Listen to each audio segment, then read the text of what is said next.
Hello dear students. इससे पिछले video में हमने गति के 4 आंकिक प्रश्न हल किए थे। अब यहाँ पर इस वीडियो में हम अगले 4 आंकिक प्रश्न हल करेंगे, जिसमें से 5वां प्रश्न, यानी कि जो 4 तो हो ही चुके हैं, तो 5वां प्रश्न क्या लिखा है कि यात्रा शुरू होते समय कार का ओडोमीटर 2000 किलोमीटर तथा समाप्ति पर 2400 किलोमीटर प्रदर्शित करता है। जब गाड़ी चलना शुरू करती है तो ओडोमीटर जो होता है आगे, यानी मीटर जो किलोमीटर दिखाता है, वो 2000 किलोमीटर दिखा रहा था, यानी कि 2000 किलोमीटर पे गाड़ी चलना शुरू हुई तथा समाप्ति 2400 किलोमीटर, और जब 2400 किलोमीटर पे बंद हुई तो कितना गाड़ी चली? 2000 से शुरू, 2400 पे खत्म, यानी सीधी सी बात है 400 किलोमीटर गाड़ी चली। यदि यात्रा में 8 घंटे लगते हैं तो कार की औसत चाल किलोमीटर प्रति घंटा तथा मीटर प्रति सेकंड में ज्ञात कीजिए। तो यहाँ दोनों प्रकार से बताना है। उसका सलूशन करते हैं 5वें नंबर का। इसमें क्या है कि यात्रा शुरू होते समय कार का ओडोमीटर 2000 किलोमीटर है, तो सबसे पहले हम निकाल लें दूरी। दूरी कितनी निकलेगी? दूरी दिखा रहा है 2400, मतलब कि लास्ट में, तो शुरू हुआ था 2000 पे, 2000 निकाल देंगे तो 400 किलोमीटर गाड़ी चली। समय लगा 8 घंटे। अब हमको क्या निकालना है? औसत चाल। तो कार की औसत चाल, कार की औसत चाल, तो औसत चाल का मतलब कुल दूरी बटा कुल समय। तो जो कुल दूरी है वो 400 किलोमीटर और कुल समय लगा 8 घंटे, तो 8 से काटते हैं 8 पंच 40, यानी कि 50 किलोमीटर प्रति घंटा। ये हमारा आंसर है। लग गया सवाल? पर क्वेश्चन क्या कह रहा है कि औसत चाल किलोमीटर प्रति घंटा तथा मीटर प्रति सेकंड में हो जाती है, दोनों में ज्ञात करना है। तो देखिए, एक फार्मूला होता है कि जब भी हमें ये एक रफली समझ लेते हैं कि अगर हमें कोई आंसर है जिसको हमें किलोमीटर प्रति घंटा से मीटर प्रति सेकंड में बदलना, तो इसके लिए हम क्या करते हैं? 5/18 से गुणा करते हैं। और यदि मीटर प्रति सेकंड, इसको अगर हमें किलोमीटर प्रति घंटा में बदलना हो तो जस्ट उल्टा करते हैं और फिर गुणा कर देते हैं 18/5 से। ये बात याद रखिए। अब कैसे आया ये बता देते हैं। जैसे कि मान लीजिए कि कोई एक, हम बात करते हैं 1 किलोमीटर प्रति घंटा, हमने लिख दिया 1 किलोमीटर और प्रति घंटा, प्रति मतलब बटा, तो किलोमीटर मतलब होता 1000 मीटर, तो 1000 मीटर, घंटा में होते हैं 3600 सेकंड, तो 2 जीरो 2 जीरो कट गए, 10 का आधा 5, 36 का आधा 18, यानी आ गया कितना? 5/18। तो ये बात याद रखेंगे कि जब भी किलोमीटर प्रति घंटा को हमें मीटर प्रति सेकंड में बदलना हो तो सीधी सी बात है 5/18 से गुणा कर देंगे। और जब किलोमीटर प्रति घंटा को मीटर प्रति सेकंड बदलना, उल्टा करना हो, काम छोटा करना हो, तो 18/5 से गुणा करेंगे। अब यही हम काम यहाँ कर लेते हैं, एक आंसर है। अब क्या करेंगे? इस आंसर में हम 5/18 से गुणा करेंगे। अब 18 का आधा 9, 50 का आधा 25, और कुछ करना है नहीं, तो पहले गुणा कर लें। 25 5 125 बटा 9, तो 9 से 125 का भाग देंगे, 9 एकम 9 बचा 3, 5 उतारा, फिर 9 3 27, बचा कितना? 8। अब 8 पे दशमलव लगाएंगे, 0 आएगा, 9 8 72, बचा फिर 8, यानी फिर वही, फिर 8 आएगा 72, फिर घूम घूर के वही काम होता रहेगा। तो 13.88 को 13.9 लगभग लिख लेते हैं, यानी कि आता है कितना? 13.88। इसको लगभग में लिख लेंगे 13.9 मीटर प्रति सेकंड आंसर। तो क्वेश्चन को ध्यान देख लीजिए कि इसमें दूरी तो कितनी निकली? 400 किलोमीटर, क्योंकि 2000 से चली गाड़ी, 2400 पे रुकी, समय था 8 घंटे, तो चाल निकालना था तो दूरी से समय को भाग दे दिया गया, किलोमीटर प्रति घंटा में आ गया। मीटर प्रति सेकंड में निकालना था, उसे 5/18 से गुणा कर। पहले क्वेश्चन का स्क्रीनशॉट ले लीजिए। अब दूसरा प्रश्न हल करते हैं। तो दूसरा अंकित प्रश्न क्या है कि ऊष्मा उल्टा नाम, ऊष्मा ने इसका नाम है उषा, एक लड़की का नाम उषा। तो उषा 90 मीटर लंबे तालाब में 1 मिनट में तैरकर वापस आ जाती है। तो औसत चाल तथा औसत वेग ज्ञात कीजिए।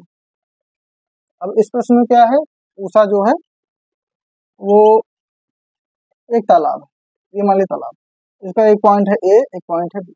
तालाब की टोटल लंबाई है 90 मीटर। अब उषा लड़की ने क्या किया, यहाँ से तैरना शुरू किया, उस किनारे पहुंची और फिर लौट के वापस आ गई, क्योंकि क्या लिखा है कि उषा 90 मीटर लंबे तालाब में 1 मिनट में तैर कर वापस आ गई। 1 ही मिनट में वो चली भी गई और लौट भी गई। तो कुल दूरी कितना हुआ भाई, जो कुल दूरी याद है वो कितना हुआ, 90 गई 90 आई, 180 मीटर। लेकिन समय कितना लगा, समय सिर्फ 1 ही मिनट लगा दोनों का मिलाकर। तो कुल समय है 1 मिनट। अब हमें औसत चाल और औसत वेग निकालना है। तो औसत चाल निकालना उषा का, उषा की औसत चाल यानी उसकी जो तैरने की चाल है वो निकालनी है। तो कुल दूरी बटा में कुल समय, तो कुल दूरी कितना तय हुआ 180 मीटर, और समय कितना लगा 1 मिनट। हाँ हाँ, एक बात और काम करना, मीटर है तो समय सेकंड में होना चाहिए, इसको पहले सेकंड बदल लेते हैं तब लिखेंगे। तो मिनट है, 1 मिनट में होता है 60 सेकंड, क्योंकि ये मीटर है तो सेकंड में कैसे बनेगा, तो यहाँ पर कर दिया 60। तो 60 एकम 60, 60 में 180, 3 मीटर प्रति सेकंड इसका आ गया। तो उषा की जो औसत चाल निकली वो 3 मीटर प्रति सेकंड है। अब क्या निकालना है, उषा का औसत वेग, जिस तरह से चाल का होता है कुल दूरी बटा कुल समय, वेग क्या क्या होता है कुल विस्थापन बटा कुल समय।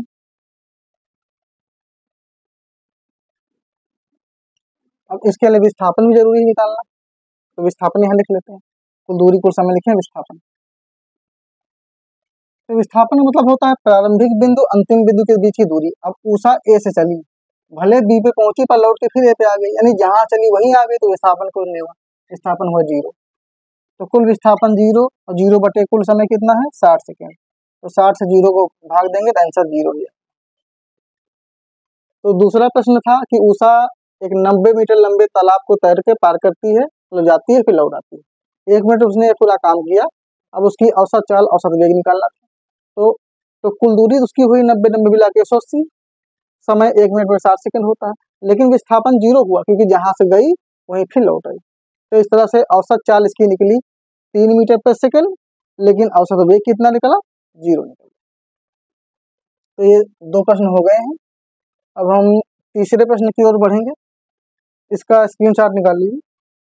अब तीसरा प्रश्न, तो तीसरा प्रश्न है, विरामावस्था से राहुल साइकिल चलाना शुरू करता है और 30 सेकंड में 60 मीटर प्रति सेकंड का वेग प्राप्त करता है। ब्रेक लगाने पर 5 सेकंड में वेग 4 मीटर प्रति सेकंड हो जाता है। दोनों स्थितियों में त्वरण ज्ञात कीजिए। तो अलग अलग स्थितियां हैं। अब यहाँ से साइकिल चलना शुरू हुई, एक पॉइंट यहाँ पे है, एक पॉइंट यहाँ, इसका नाम ए रखें, इसका बी रखें, इसका सी। अब क्या है विरामावस्था से, यहाँ पे विरामावस्था में मतलब कि शुरुआत में चाल 0 थी, जो प्रथम स्थिति के बाद 2 स्थिति है, प्रथम स्थिति, क्योंकि दोनों स्थितियों में त्वरण पूछा गया। तो प्रथम स्थिति में पहले लगाएंगे, तो क्या लिख रहे हैं प्रथम स्थिति में, प्रथम स्थिति का मतलब ए से बी इतने की बात करते हैं, पहले इतने का निकाल लें फिर आगे बढ़ेंगे। तो विरामावस्था से राहुल साइकिल चलाना शुरू करता है। विरामावस्था से मतलब कि पहले नहीं चल रही थी, तो विरामावस्था मतलब कि जो प्रारंभिक वेग था वो कितना था 0, क्योंकि अभी तो साइकिल चली नहीं। अब जब साइकिल चलेगी उसके बाद उसका वेग बढ़ेगा। तो जब भी विरामावस्था है प्रारंभिक वेग 0, तो साइकिल चलाना शुरू करता है और 30 सेकंड में 60 मीटर प्रति सेकंड का वेग प्राप्त करता है। और जो अंतिम वेग किसका निकला 60 मीटर प्रति सेकंड, सॉरी 6 मीटर 6 मीटर पर सेकेंड का वेग इसने कितने समय में प्राप्त किया? समय है 30 सेकेंड। 30 सेकेंड। अभी प्रथम स्थिति की हम बात कर रहे हैं कि साइकिल जब चलना शुरू हुई तो शुरुआत में उसका वेग था 0, लेकिन लास्ट में वेग कितना पहुंच गया? 6 मीटर पर सेकेंड। समय लगा 30 सेकेंड यानी आधा मिनट। अब हमें इसका निकालना है त्वरण। त्वरण यानी ए अज्ञात है, तो त्वरण का सूत्र क्या होता है? A equal to v minus u by t, यानी अंतिम वेग माइनस प्रारंभिक वेग बटा समय। अंतिम वेग है 6, प्रारंभिक वेग क्या है? 0, और बटा में समय दिया है 30 सेकेंड। तो 0 कोई मतलब नहीं, 6 बटा 30 आया। 6 कम 6, 6 पंचे 30, 5 बटा 1। अब हम 5 से 1 को भाग देंगे, तो 5 भागे 1 दशमलव लगाए 0, 5 दूनी 10, यानी 0.2। तो इसको कट करने पे आंसर आ रहा है कितना? यह लिखते हैं, ए बराबर आया 0.2 मीटर पर सेकेंड स्क्वायर, क्योंकि त्वरण का जो मात्रक होता है स्क्वायर में होता है, मीटर पर सेकेंड स्क्वायर। ये सवाल लग गया। ये प्रथम स्थिति में है कि साइकिल चल रही थी 0 की स्पीड पर शुरुआत हुई, फिर लास्ट स्पीड उसकी पहुंची 6 तक, तो आधा मिनट का समय लगा। इस सेकंड में त्वरण निकालना था, तो हमने सूत्र रखा। ये त्वरण जो है प्लस में आया क्योंकि धनात्मक त्वरण है, इसका मतलब स्पीड बढ़ रही है। अगर ऋणात्मक त्वरण होता यानी मंदन होता तो स्पीड घट जाती। जैसे कि इसकी दूसरी स्थिति हम देख लेते हैं, इतने में द्वितीय स्थिति में। अब द्वितीय स्थिति में हम बी से सी की ओर बढ़ेंगे। अब बी से सी जा रहे हैं। अब यहाँ पे ए से बी से मतलब नहीं रहा। अब हमारी यहाँ पे क्या था कि साइकिल यहाँ से यहाँ तक गई थी। अब साइकिल को हमें यहाँ से मानना है कि यहाँ से यहाँ तक की दूरी। तो अब ये यू बन जाएगा, यानी प्रारंभिक वेग ये बन जाएगा, अंतिम वेग ये बन जाएगा। तो जो पहली स्थिति के लिए अंतिम था वही दूसरी स्थिति के लिए प्रारंभिक है। तो यहाँ पे u का मान हो जाएगा 6 मीटर प्रति सेकेंड। क्योंकि क्या है कि ब्रेक लगाने पर, जब साइकिल में ब्रेक लगाया गया तो ब्रेक लगाने पर 5 मीटर पर सेकेंड, 5 सेकेंड में वेग 4 मीटर पर सेकेंड हो जाता है, यानी समय कितना लगा? 5 सेकेंड। तो t का मान 5 सेकेंड है, लेकिन वेग अब कितना हो गया? 5 मीटर पर सेकेंड। तो अंतिम वेग इसका निकला 5 मीटर पर सेकेंड, जबकि पहले था 4 मीटर है। ये क्लियर हो गई कि जब साइकिल चल रही थी तो चलना शुरू की तो वेग था 0, फिर उसका अंतिम पॉइंट कितना आया? 6 मीटर पर सेकेंड 30 सेकेंड में। उसके बाद उसने ब्रेक लगाया। ब्रेक वाली कहानी इधर है। जब ब्रेक लगाया तो ब्रेक लगाने पर जानते हैं कि वेग घटेगा, तो वेग 6 का था, ब्रेक लगाने पर 4 का हो गया, पर इस दौरान समय कितना लगा? 5 सेकेंड लगा। तो अब यहाँ पे u हो गया जो वहां का अंतिम वेग था, यहाँ का प्रारंभिक वेग हो गया, और v यहाँ पे अंतिम वेग। तो अब a यहाँ भी अज्ञात है, तो सूत्र रखेंगे a equal to v minus u by t. तो v का मान है 4, v का मान 6 और t का मान 5। हल कर लेते हैं। 4 से 6 निकला तो -2 बटा 5। अब 5 से 2 को भाग देना है, 0.05 होते 20, लेकिन माइनस में आ रहा है उत्तर, तो यहाँ पे क्या है? -0.4 मीटर पर सेकेंड स्क्वायर आंसर। अब ये आंसर माइनस में, यानी ये क्या है? मंदन है। ये मंदन है और ये त्वरण है। तो इस प्रश्न में हमने ये पढ़ा कि जब साइकिल चल रही थी तो स्पीड बढ़ रही थी तो त्वरण निकला, लेकिन जब ब्रेक लगाया गया तो उसकी जो वेग था वो घटा, और वेग घटने पर आंसर मंदन आ गया, क्योंकि माइनस में आ गया तो मंदन। अब उसका वेग घट चुका है तो उसका त्वरण माइनस में आ गया। तो उम्मीद है ये प्रश्न भी समझ में आ गया होगा, तो स्क्रीनशॉट निकाल लीजिए। अब इसके बाद 8वें प्रश्न पर चलेंगे, जिस प्रश्न में लिखा है कि एक रेलगाड़ी विरामावस्था चलना प्रारंभ करती है, यहाँ भी विरामावस्था भी, और 5 मिनट में 72 किलोमीटर प्रति घंटा का वेग प्राप्त कर लेती है। यदि त्वरण एक समान है तो त्वरण तथा दूरी ज्ञात कीजिए। तो अब इसके आ जाते हैं। अगला सॉल्यूशन, प्रारंभिक वेग तो यहाँ भी क्लियर है, क्योंकि अगर शुरुआत किया तो प्रारंभिक वेग तो u का मान 0 ही आएगा।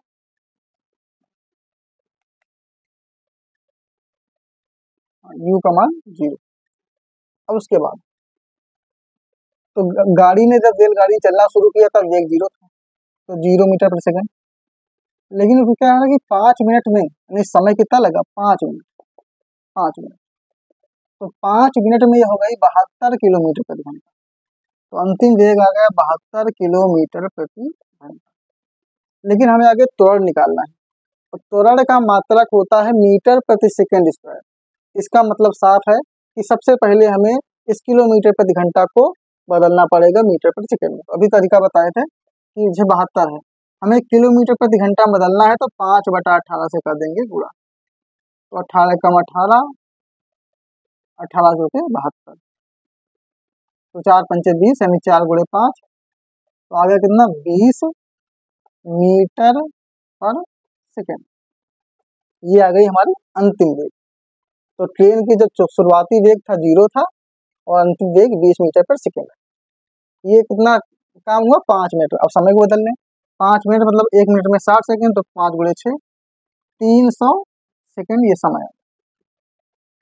ये बात क्लियर है कि प्रारंभिक वेग 0, अंतिम वेग 20 मीटर पर सेकंड, समय 300 सेकंड। अब हमें क्या निकालना है, त्वरण, क्योंकि त्वरण एक समान अब घट बढ़ रहा नहीं, तो त्वरण निकालना है। तो ए अज्ञात है, फिर दूरी यानी डी अज्ञात है, डिस्टेंस अज्ञात है। तो ए निकालने के लिए फार्मूला है a equal to v minus u by t. तो वी की वैल्यू है 20 माइनस यू की 0 बाई टी की है 300। तो 0 से कोई मतलब नहीं, 20/300, 0 कट गया, 2 एकम 2, 2 15 30, यानी 1/15 आ रहा। तो चाहे इसको 1/15 लिख दें, या फिर अगर हम 15 से 1 को भाग देंगे, तो समझो 0 आया, फिर भी छोटा, फिर 0 आया, फिर आया, तो 15 छक्का 90, तो बचेगा 10, यानी फिर वही 0.6, यानी कि हम ये कह सकते हैं कि 1/15 मीटर पर सेकेंड स्क्वायर या 0.06767 मीटर प्रति सेकेंड स्क्वायर आंसर। तो चाहे हम इस आंसर लिख दें या ऐसे लिख दें। तो ये रेलगाड़ी का त्वरण है, 1/15 मीटर पर सेकेंड स्क्वायर या 0.067 मीटर पर सेकेंड स्क्वायर। तो ये तो त्वरण निकल गया। अब ये निकालना है कि रेलगाड़ी ने कितनी दूरी तय की, यानी कितना दूरी रेलगाड़ी चली है। अब दूरी भी निकालना है, तो दूरी के लिए सूत्र क्या होता है, चाल गुणा समय। पर यहाँ पे चाल तो है नहीं, तो यहाँ पे हम गति के समीकरणों का यूज करेंगे। जैसे कि निकालना क्या है, दूरी। गति का दूसरा समीकरण है s equal to u t plus half a t square, तो वही यूज कर लेते हैं। और यहाँ पे जगह तो है नहीं, इतने में सॉल्व कर सकते हैं, इतनी जगह में। तो गति का दूसरा समीकरण है s equal to u t plus half a t square. अब u का मान तो 0 ही है, समय t आया कितना, 300 सेकेंड, तो 300 प्लस 1/2 गुणा ए का मान अभी निकाला गया कितना, चाहे दशमलव लिखे, दशमलव में काफी समय बर्बाद होगा गुणा करने में, तो बटा लिखते, 1/15, और टी यानी समय कितना है, 300 का स्क्वायर है, तो स्क्वायर कर, तो 0 का 300 से गुणा 0 आएगा, प्लस 1 का गुणा 1 से 1 ही आना है, गुणा 300 का वर्ग, नहीं सीधा सीधा कितना होगा, 90,000, और बटा 15 दूना 30। ये समझ गए होंगे कि इसका गुणा 0 आ गया, 1 का गुणा तो 1 ही होता है, लेकिन 300 का स्क्वायर हुआ 90,000, और बटे 15 दूना 30। अब 1 0 से 1 0 कट गया, फिर 3 3 9, यानी कि 300, ये क्या आ गई, मीटर, और मीटर में आ गया। तो जो दूरी आई है कितना आई, 3000 मीटर। तो इस प्रकार से 8वां प्रश्न लग गया है, जिसमें त्वरण 1/15 मीटर पर सेकेंड स्क्वायर प्राप्त होता है, और जो ट्रेन की दूरी है वो 3000 मीटर प्राप्त होती है। तो ये आंकिक प्रश्न का दूसरा भाग था, जिसमें हमने 5, 6, 7, 8 आंकिक प्रश्न हल किए। अब इसके बाद अगले वीडियो में हम 9वें अंकित प्रश्न को हल करेंगे, 9, 10, 11, 12 जो भी होंगे आगे वो अगले वीडियो में करेंगे। तो ये वीडियो यहीं पर समाप्त होता है।